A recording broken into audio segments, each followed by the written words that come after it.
This week we are looking at Meze Audio's entry-level open back headphone, the absolutely gorgeous 105 AER, which usually retails for around €400.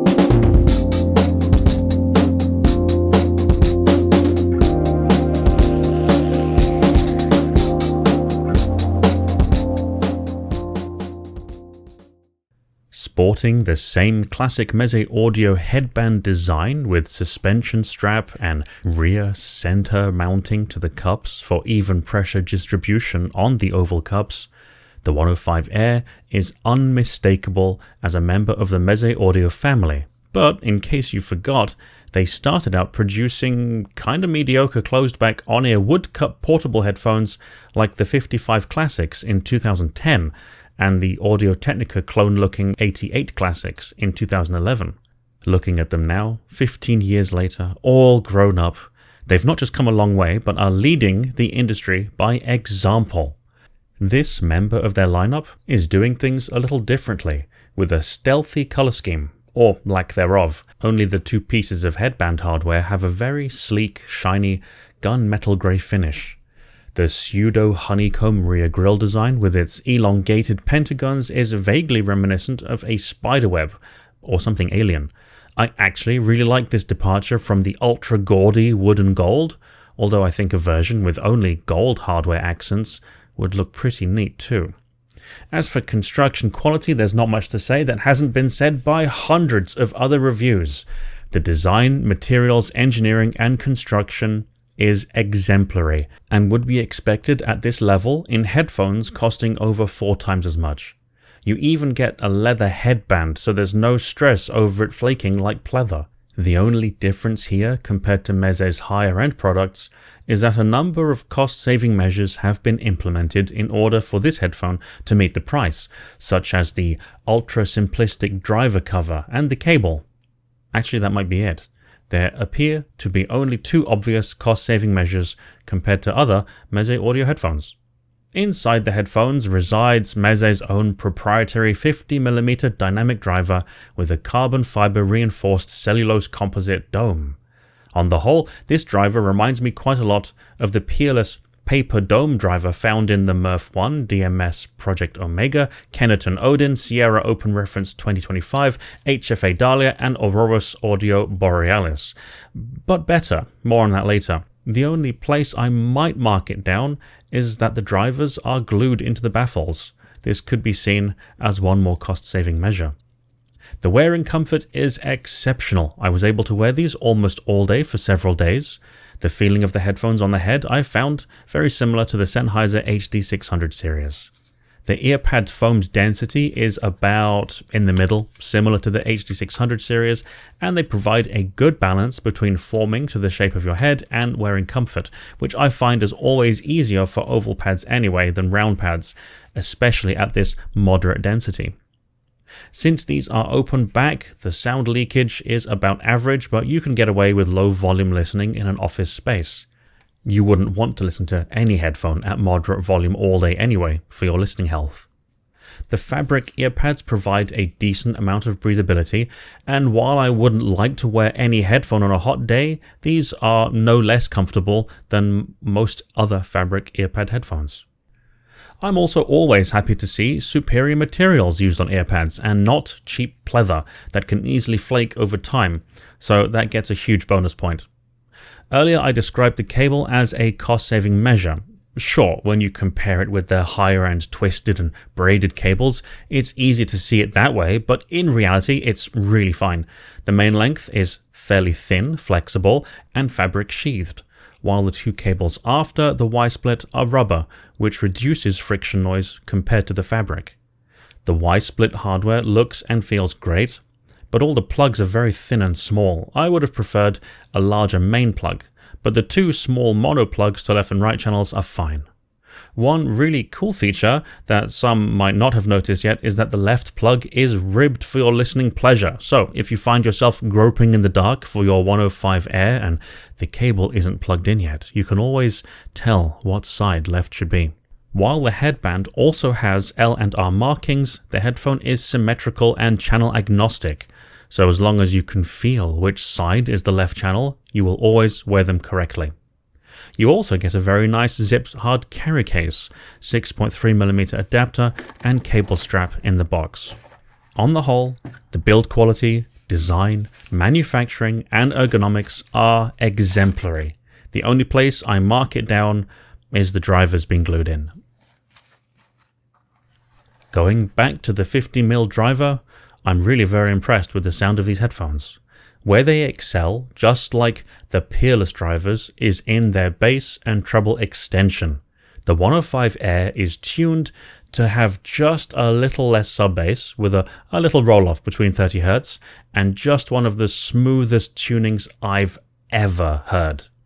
The whole sound is tilted to have a stronger bass and weaker treble than neutral, and it is done almost to perfection, like they've taken the entire frequency response, put it on a seesaw, and just leaned it a bit. There are no near null values in the graph or audible in tone sweeps, so the headphone both sounds and measures subjectively and objectively correct. Despite the small sub-bass roll-off, these sound great for electronic and metal, as there is just enough of a physical kick in the deep bass around 50 to 60 Hz to keep these sounding fun and engaging, while having enough of a roll-off to keep these fatigue-free for long sessions. I have no concerns over the quality of the soundstage and imaging, which are both excellent and mostly accurate, although not super expansive. I wouldn't give these a strong recommendation for gaming, as, in a blind test, it took longer than average for me to locate the direction of sounds. I found that these are also very sensitive and performed almost just as well out of weak sources as powerful ones. It's really not a very picky headphone, but pairing them with valves may improve the perceived scale of the sound and stage, as I found with the Fuzzy Audio GR70. On the whole, I wouldn't worry about your source too much with these. You could say they are forgiving of the source, or that they are simply flexible and just sound good no matter what you plug them into. The detail produced by them is excellent, but still obviously not reaching the level of clarity you get from higher-end headphones.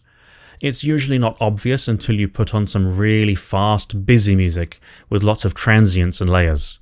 In only that regard, a more powerful amplifier might give you a bit more control over the driver, but it's really incremental and nothing to worry yourself over.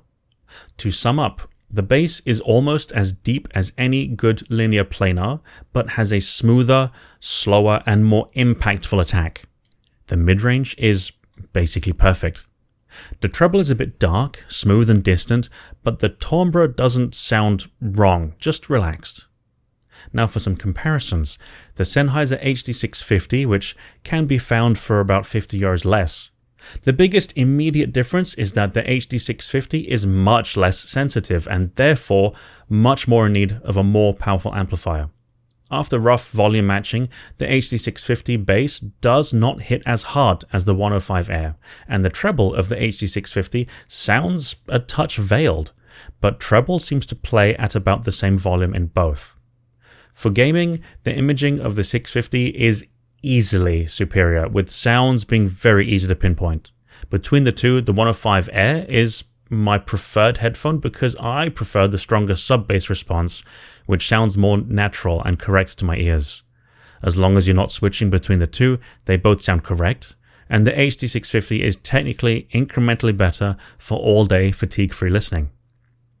Next, the Altier Cal 1H, which retails also for about €50 less. This is a much closer race for me. The Cal 1H has a sort of boosted contrast to the sound, which emphasizes a low bass kick. It also has some extra upper mid-range energy, which can either sound more energetic or more plasticky, depending on the music. The 105 AER sounds more objectively correct. It digs deeper and has a slightly bigger soundstage. The Cal 1H sounds more dry and crisp, but depending on the music, can have some glare in the upper mids or low treble. Overall, the 105 AER is my preferred headphone as it is better suited to a wider range of music and is also lighter and more comfortable over long sessions, although I should add that the Cal 1H is not an uncomfortable headphone. From memory, The 105 Air is like a much livelier version of the Murph 1, which isn't extremely smoothed out, expanded to maximum soundstage, and totally chilled out.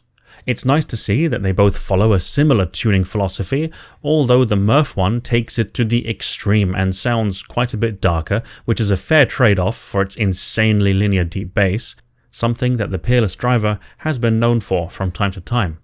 My latest best attempt at a Peerless 50mm driver frankenphone, or any headphone modification for that matter, which I developed over the course of about 3.5 to 4 years ago using a modified biodynamic frame and some other parts, actually comes pretty close to the 105 Air, but ultimately is beaten by the 105 Air's superior sub-bass extension and a smoother treble. To give myself some credit, the DIY headphone does actually have superior staging and imaging, and the stronger treble, which actually sounds much better than it measures, thanks mini DSP ears, sounds more objectively neutral and actually more correct. The sound produced by these headphones is stunning. Very few companies are able to tune dynamic drivers as well as this, and even fewer able to implement them in an almost entirely perfect package. With this combination of sound, wearing comfort, build quality, and weight, this is one of the few rare times I would mostly prefer a dynamic headphone over a planar of equal or similar price. It's bassy without being a basshead headphone, smooth and gentle enough not to be fatiguing, and detailed without being piercing, and is mostly linear without sounding boring. If gaming is a priority, you might want to steer towards the Sennheiser HD650, but if neutrality is a priority, the Own Audio AR500 might be one to look at too. The price will be a lot to chew on for many, but the entire package with its premium materials and bespoke design makes these an extremely attractive product.